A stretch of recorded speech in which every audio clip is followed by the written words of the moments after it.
कुल मिलाकर हम पर ही डिपेंड। अरे मियाँ, यहाँ तो इलेक्शन भी कैंपेनिंग के लिए हम हैं। हमारे मुद्दे को लेकर के ही सबको लड़ाना है, सबके दरमियान। इसलिए कि वो ये नेताओं का मजमा नहीं है जो 100-200 रुपए लेकर के इलेक्शन कैंपेनिंग में आया हुआ है। ये हुजूर के आशिकों का हुजूम है। हम बड़ी कमजोर कौम हैं, हम बड़ी कमजोर कौम हैं, लेकिन मीडिया के दज्जाली कुत्ते बार बार भौंक भौंक कर बताते हैं तुम कुछ हो, तुम कमजोर नहीं हो। 24 घंटे हम पर डिबेट होता है कि नहीं होता है? कुल मिलाकर हम पर ही डिपेंड। अरे मियाँ, यहाँ तो इलेक्शन भी कैंपेनिंग के लिए हम हैं। हमारे मुद्दे को लेकर के ही सबको लड़ाना है, सबके दरमियान। मैं आपसे ये कहता हूं, ये बातें यूं ही नहीं, वो बार बार तुम्हें भौंक कर बता रहे हैं तुम कुछ हो, लेकिन तुम कहते हो नहीं मैं कुछ नहीं हूं, हम कमजोर हैं। वो कहते हैं नहीं कमजोर नहीं, तुम कुछ हो। एक तरफ तो कहते हैं कुछ नहीं है, सब बिखरे हुए लोग हैं, पंचर पुत्र भी कहते हैं, लेकिन फिर हम उनसे कहते हैं मियाँ पंचर पुत्र है तो 24 घंटे डिबेट हम पर क्यों करते हो? डर किस बात का है? किस बात का डर है?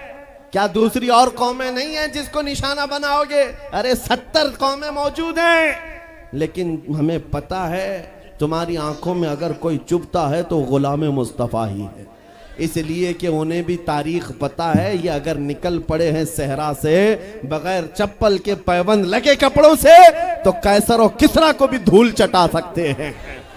वह दुनिया की सुपर पावर ताकतों को घुटने टेकने पर मजबूर करने वाली कौम वो उमर बिन खत्ताब के शागिर्द थे, सहाबाए कराम थे। दुनिया को तारीख पता है कि ये जिस दिन पढ़ने लग गए खालिद बिन वलीद को, जिस दिन ये पढ़ने लग गए सलाहुद्दीन अय्यूबी को, जिस दिन इनको कोई कहने लग गया कि तुम्हारा कोई शिहाबुद्दीन गौरी भी था, तुम्हारा कोई औरंगजेब भी था, तो फिर ये मुर्दा और मुरझाई हुई कौम दोबारा उठने लग गई तो अच्छों की नींद हराम हो सकती है।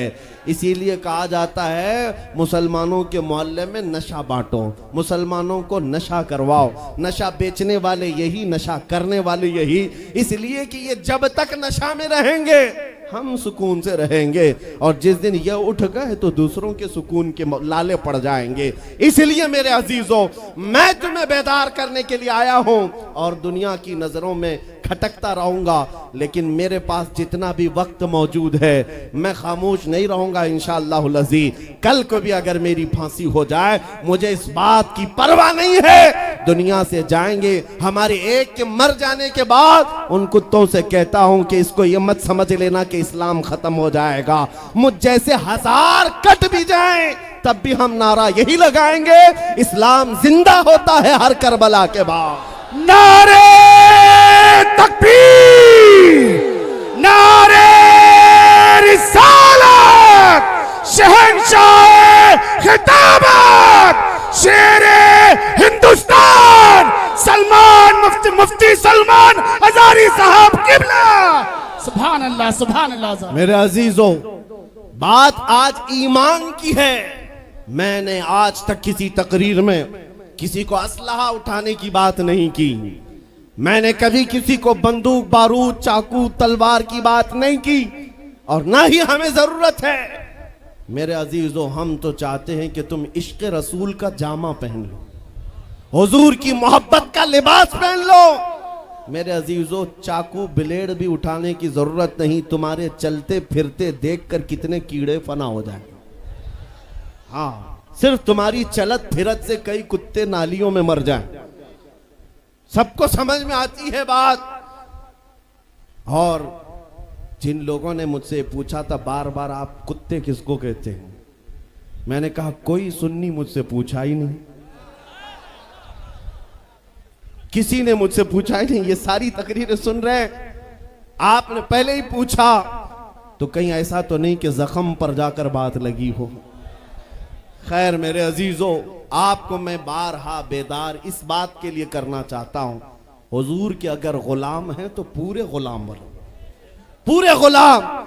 आज के दिन अगर एक नौजवान भी ये अहद कर लिया कि मैंने अपनी मर्जी से बहुत जिंदगी गुजारी है, अपनी लाइफ में बहुत इंजॉय किया है, लेकिन आज के दिन से ये तय करूंगा कि जीऊंगा तो मेरे नबी की मर्जी से जीऊंगा।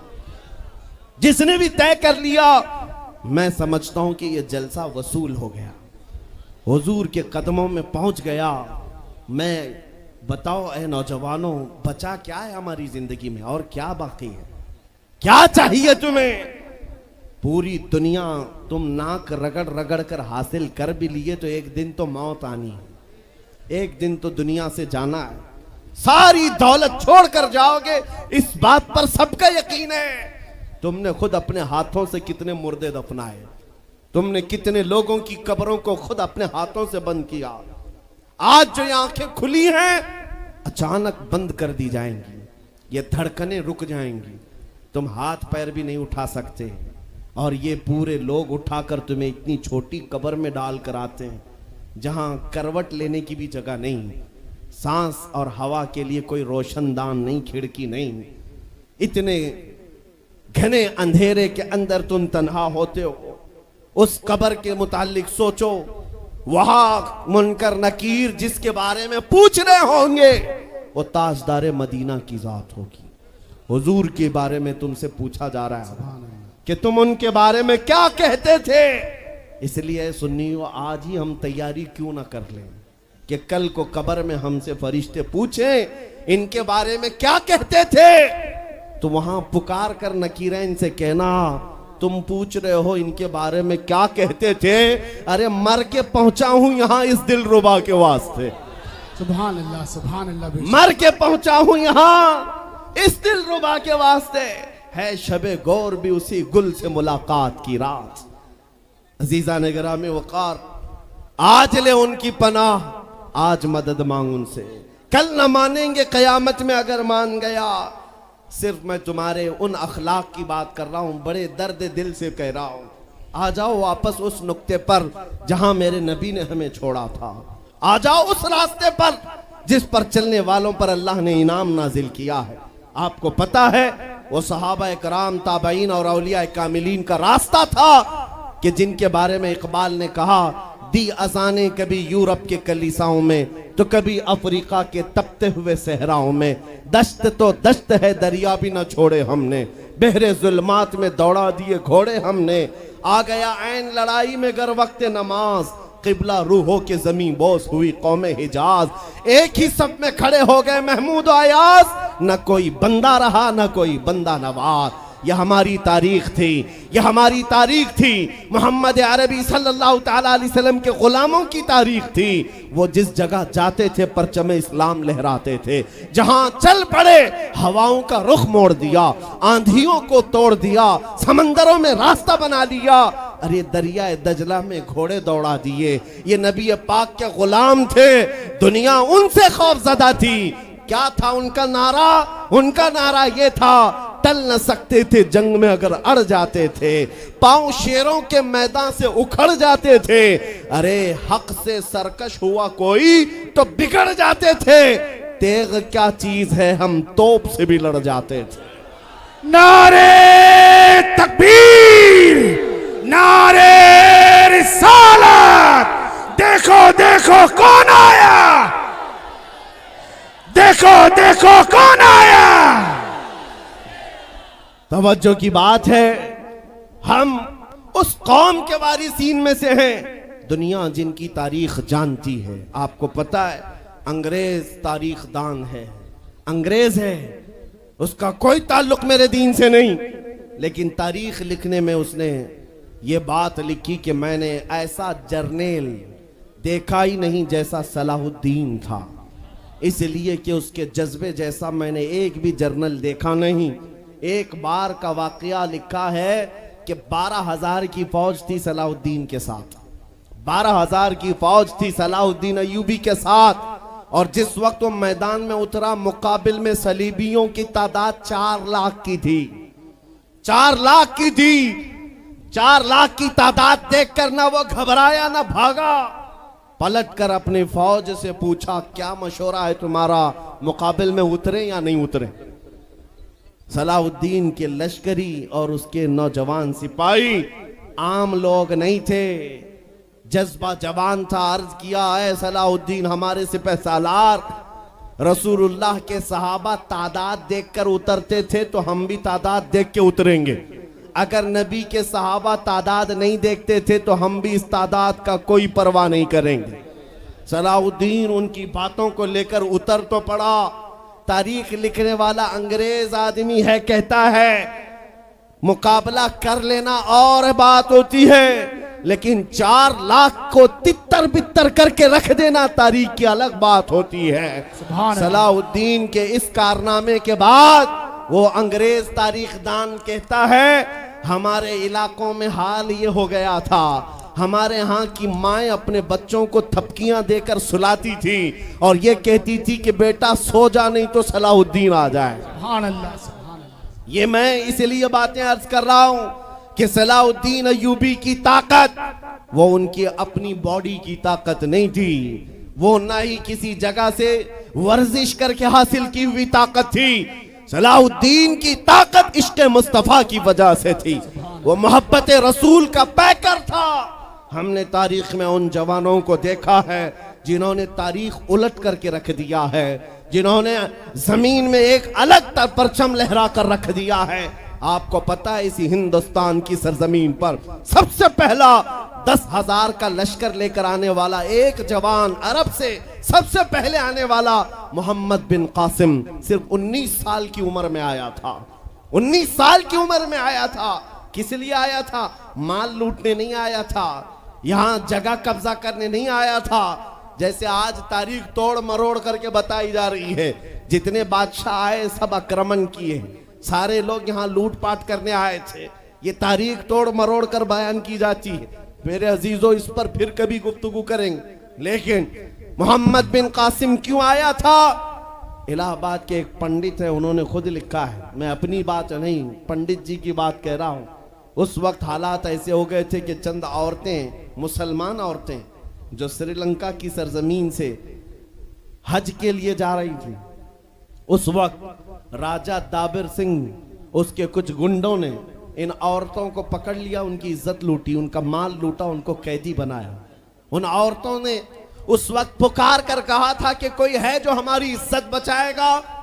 कोई तिजारत करने वाला बाहर से आया हुआ ताजिर बात सुन करके अरब गया। अरब में जाकर गवर्नर जो था उसके सामने वाकया बयान कर रहा था। 19 साल का जवान मोहम्मद बिन कासिम वहां से गुजर रहा था। उसने इतना वाकया सुना कि हिंद की सरजमीन पर कुछ हमारी बहनों की इज्जत लूटी जा रही है। वहीं खड़े होकर उसने कहा लब्बैक या उख्ती, ऐ मेरी बहन मैं तेरी इज्जत की हिफाजत के लिए आ रहा हूं। वहां से पुकारा अपने चचा जो गवर्नर था उस वक्त, उससे 10,000 का लश्कर लेकर के सबसे पहले यहाँ आने वाला मोहम्मद बिन कासिम किस लिए आया था? माल लूटने के लिए नहीं, औरतों की इज्जत बचाने के लिए आया था। हिंदुस्तान की सरजमीन पर कदम रखा और उसके बाद सामने मुकाबिल में फौरन जंग के लिए नहीं आया। कहा कि जिन औरतों को कैदी बनाया वो छोड़ दो, जो हज के लिए जा रही थी उन्हें आजाद कर दो, और दूसरी बात जिन्होंने गुंडागर्दी की है उन्हें पकड़ो और जेल में डालो। राजा को घमंड था, उसने इनकार किया तो मोहम्मद बिन कासिम ने कहा चलो आओ मोहम्मद अरबी के शेरों से मुकाबला हो जाए।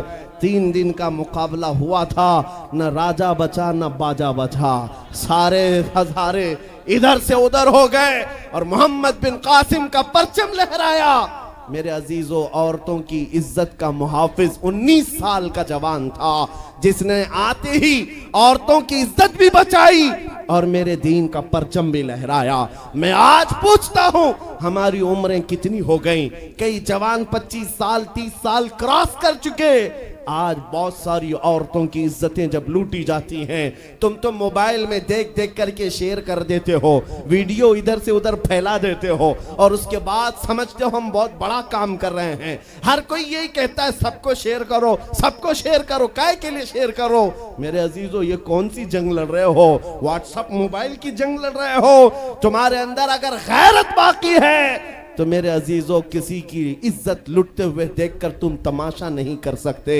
ईमान बेदार करो, ईमान बेदार करो। ये आज हालात क्यों आए? इमाम गजाली की एक बात मैं सुनाता हूं। बहुत सालों पहले उस इमाम ने कहा था, 1000 साल पहले तकरीबन, उस इमाम ने कहा था जब इस उम्मत के सामने उनके रसूल की तौहीन हो रही हो और उम्मत खामोश बैठी रहे, तो चंद दिन इंतजार करें, इनकी माँ और बहनों को बाजार में लाकर नीलाम किया जाएगा, इनकी माँ और बहनों की इज्जत लूटी जाएगी और ये कुछ ना कर सकेंगे, इनके बच्चों को मारा जाएगा और ये कुछ ना कर सकेंगे। मैं आज महसूस कर रहा हूं हुजूर की गुस्ताखी पर और तौहीन पर खामोश रहने का नतीजा ये है कि अब हमारे घर भी सलामत नहीं रहेंगे। लोग आज चीख रहे हैं, मस्जिदें वीरान हो गई, मस्जिदें टूट रही हैं, खानकाहें टूट रही हैं, न जाने कितने मज़ारात बिल्डोजर से ख़त्म किए जा रहे हैं। ये तमाम बातें अपनी जगह पर, मैं आपसे पूछता हूं, जाने ईमान रसूलुल्लाह की इज्जत बाकी नहीं रही तो फिर कुछ भी बाकी नहीं रहा। वो जो न हो तो कुछ न हो, वो जो न थे तो कुछ न था। जान है वो जहान की और जान है तो जहान है। आपसे मैं यही कहना चाहता हूं, सीरियस हो जाओ, हसास हो जाओ। हंसी मजाक गलछड़े ये लतीफे लोगों के दरमियान अय्याशियां खत्म कर डालो। आज हर एक के घर से धुआं उठ रहा है और लोग अभी खुशियां और तमाशा देखने में मसरूफ हैं। आज पूरी दुनिया में जो तमाशा है आप नहीं अंदाजा कर सकते। फिलिस्तीन के बच्चों के साथ खून की होली खेली जाती है। हमने इराक में देखा है चंद साल पहले जहां मैदान में खेला करते थे लोग, आज वो मैदान कब्रों से भर चुका है, कब्रों से भर चुका है। इतनी मौतें होती हैं कि जनाजा उठाने के लिए लोग नहीं होते, जनाजा उठाने के लिए लोग नहीं होते। ये तमाम हालात क्यों पैदा हुए?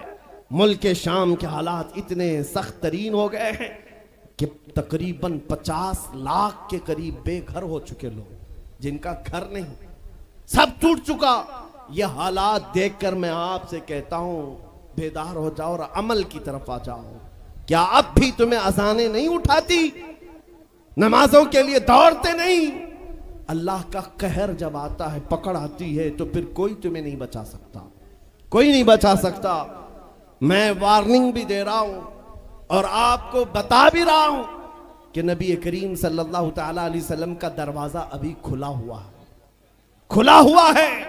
और वो ऐसा नबी है, ऐसा नबी है जिसके दरबार से वाबस्ता होने में कभी आपको शर्म नहीं आएगी इंशाअल्लाह, और कभी आप अपने आप को बेआबरू नहीं समझेंगे, कभी नहीं। मैं अपनी प्रैक्टिकल लाइफ बता रहा हूं। हुजूर की मोहब्बत में, वो वफा में जो मजे हैं वो दुनिया में कहीं नहीं, कहीं नहीं है। जब बेचैन दिल होता है तब भी हम, मेरे अजीजों, गाने सुनकर के अपनी बेचैनी दूर नहीं करते। हम पिकनिक पॉइंट पे जाकर अपनी बेचैनी दूर नहीं करते।